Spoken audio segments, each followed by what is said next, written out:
Some time ago, I was talking to a layperson, civilian, a non-teacher. And they said, so, what's your opinion of the Common Core? It's kind of a loaded question these days. So I talked about practice standards. I talked about the math standards, but also the practice standards for ELA and next generation science standards. And he thought those sounded like, pretty good ideas and kind of interesting. But he also thought they were kind of highfalutin and said, those sound like the habits of mind of genius. Do we really expect every student to be an Einstein or a Shakespeare? And that made me think of one of my favorite quotes of all time. This is the first part of that quote coming up right here.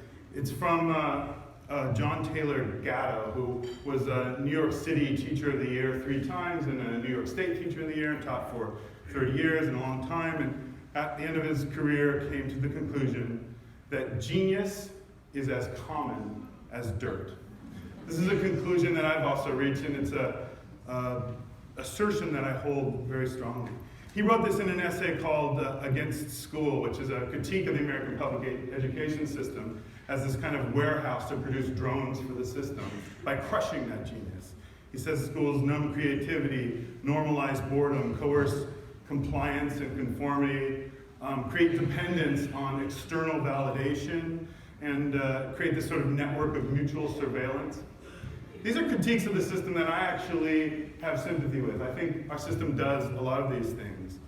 One thing I don't agree with that Gatto came up with was his solution to this, which was homeschooling, which he sees as this sort of libertarian escape from this controlling institution. I have a lot of problems with the idea of homeschooling, not the least of which is that I think it exacerbates a lot of the sort of social inequities that we're trying to ameliorate, a lot of us in our work.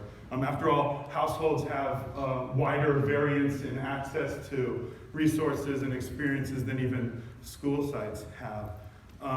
So it would just widen a lot of those gaps and problems. But I think if we're going to attack problems like social inequality, we can't ignore the critiques that Gatto made of the system. And one thing that worries me a lot is that we focus so much on certain outcomes and norms that nothing new can come into the system, and it can't really be transformative. We talk about college and career readiness, but when I look around the world and think about the state things are in right now, I really have to question the viability of the post-secondary options that we're corralling students into. And it makes me think that our best hope, maybe our only hope, is that the students we're working with will come up with new ways of learning, new ways of living, new ways of organizing society that you and I have not yet even imagined. The good news is they're up to the task. It turns out that humans are wired to learn. And that means the youngest students entering our system have that wiring intact. And our job is really to let them be and to protect that so it doesn't get crushed by the system. So for the rest of this presentation, I'm going to recite to you a poem I wrote a while back about these ideas and let you see pictures of 4- and 5-year-olds doing what humans are wired to do. The poem is called Genius. Genius is as common as dirt. It comes before us every day.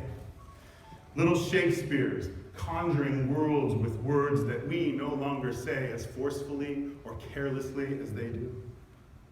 Playing on the yard, digging in the concrete cracks, they find the pebble or the shard that only their intent makes rare, the way distraction makes them free. And if their will to play could mend our broken will to let them be, we wouldn't have them stand in lines again, or sit in squares with crisscrossed legs on checkered rugs, or turn their searching eyes to stares. The system that Gatto described that threatens to numb the genius that these students come into our system with, it also threatens us. It threatens to break our will to let them be.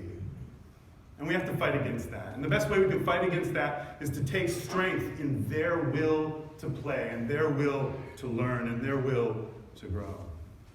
To truly transform the system we work in so that it can transform society would take an inordinate amount of genius. But the good news is, genius is a resource that is all around us every day. Thank you.